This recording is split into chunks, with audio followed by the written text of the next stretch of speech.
The Golden State Warriors in their last 10 games, they have a record of 8-2. They've been rolling since they added Jimmy Butler. Jimmy Butler, what he adds to this team is a secondary scorer behind Stephen Curry. He adds another elite passer and playmaker behind Draymond Green and Stephen Curry. And he's also an elite defender. Golden State Warriors, they have the 8th best defense in the entire NBA. And the reason why I bring up their defense is because if you guys watch this game versus the Knicks, they held Jalen Brunson to just like 6 or 7 points in the second half. He started off the game red hot. He had like 17 in the first half, but then the Warriors, they started blitzing him, getting the ball out of his hands. Overall, since the whole Jimmy Butler trade, the Golden State Warriors, their defense has just been great with Jimmy. I just think people underrated Jimmy's defense and the player that he is. He's a really great player. I didn't know he was this good of a passer and playmaker. I wasn't really watching Heat games, but now that he's on the Golden State Warriors, he looks like a perfect player and he fits right into their system.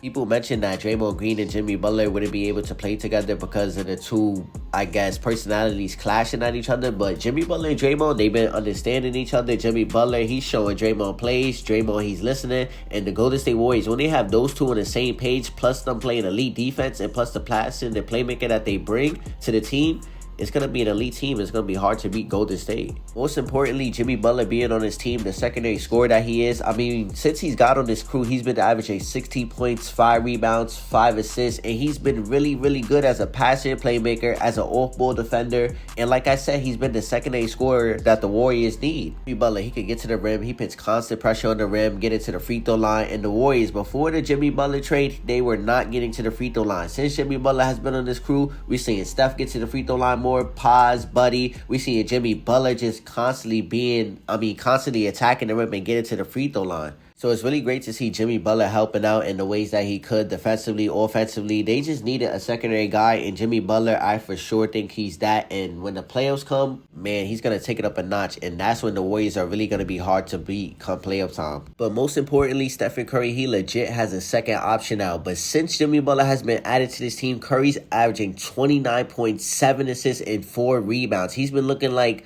a top 5 player again. He's been rolling. He's been knocking out his threes, getting to the rim. He just looks like a better player now that he has help next to him, and the defense is not so focused on him, I should say. We all knew Stephen Curry is going to be Stephen Curry regardless, with or without Jimmy Butler. But now that Jimmy Butler is here, it just makes his offense way easier than it once was. But we also have to mention Draymond Green. Draymond Green being the offensive anchor for the Golden State Warriors, he has been elite. He's helping guys contest shots. He's blocking guys at the rim. He's getting steals. And he's just been a great passing playmaker as well. The Golden State Warriors have 3 elite passers and playmakers within Curry, Draymond, and Butler. They also have 2 elite defenders within Draymond and Jimmy Butler. They have one of the greatest offensive players in NBA history within Stephen Curry. And they have one of the best postseason players with Jimmy Butler. The Golden State Warriors, with these 3 players, Draymond, Curry, and Butler, and all 3 of their skill sets, I really think they can go far into the postseason. They just have to match up with the right teams, and they just have to play smart. They're 3 smart guys on the court together who play high-level basketball,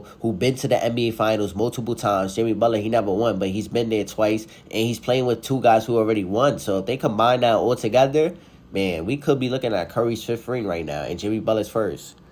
But I don't want to get that far ahead of myself because the Golden State Warriors, they still have a lot of work to do. But currently, they are the 6th seed in the Western Conference. I mean, they went from the 11th seed to the 6th seed since this Butler trade. So this is how you know that this Butler trade is actually working. And I already know many people are going to say the Kings, Dallas are coming for that 6th spot. It's not safe. The Clippers as well. But to be honest, the Golden State Warriors, their next upcoming games, they have the Nets, they have the Pistons, they have the Trailblazers, they have the Kings. I legit think they could go 4-0 versus all those teams. The Pistons, they've been really good this season. I just don't want to count out the Pistons completely, so maybe 3-1. But I really think the Warriors could beat the Pistons and go 4-0. Next, they have the Knicks and the Nuggets. Those are 2 hard games as well. I expect Karl-Anthony Towns to be playing in the next matchup versus the Golden State Warriors. And the Nuggets, they just don't have an answer for Jokic. That's why I think that's a playoff matchup they should definitely avoid. The Golden State Warriors, if they keep playing at this rate, with Steph Curry playing elite, Jimmy Butler doing what he has to do, Draymond playing his role, Paz playing great as well, Moses Moody, everybody on the Golden State Warriors, they could potentially go up and go get that 5th spot if the Rockets keep playing around and losing, because the Rockets, they just lost to the Pacers, but the Golden State Warriors, they are rising, and they don't look like they're going to lose any games. Like I said, they have the Nets and the Pistons, the Trailblazers. Like, those are games the Warriors, they cannot lose. I really think for the Golden State Warriors, every game matters for the rest of the season. But the most important thing for me has been the Golden State Warriors defense, because we all know when the Golden State Warriors won their championships back in the days, it was because they had an elite defense. And right now, they're currently the 8th best defense in the entire NBA, and we still have a lot of games left in the season. They could possibly go up. But with that being said, if you guys like this video, make sure you guys like, comment, share, subscribe. Get this video to 6 likes, and I'll be dropping again. Thank you guys, and I'm out. And the Golden State Warriors, they're rolling. See you guys in the next.